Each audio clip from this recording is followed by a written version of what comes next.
I'm John Hill and I represent two championships. The first one is the Mark II Golf GTI Championship and the second one is the V.A.G Trophy, which will be a championship for the first time this year. The Mark II Golf GTI Championship started in 2007. It's basically a one-make, low-cost formula. There's a massive amount of enthusiasm for Mark II Golf GTIs and we wanted to come up with a cheap way of very competitively going racing. I reckon you can build a car for £2,500 and you can win for about £6,000. We've currently got 50 registrations for this year and generally speaking it's either full grids or very close. The great thing about this year in particular, we think there's at least 10 people that could win a race almost every time out, so it's going to be hugely competitive.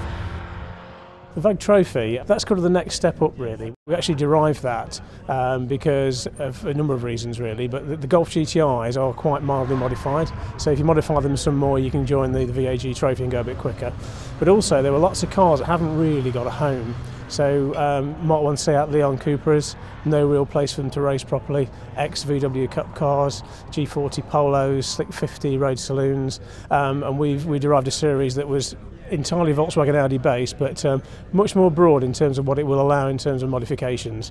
And the regulations are on a power to weight ratio, so that effectively you can run lots of different shells with different engines in the same class. Up to 32 on the grid last year, and because it's championship status for the first time this year, and we've changed the regulations slightly to allow slicks in Class A, we feel it will take another step this year.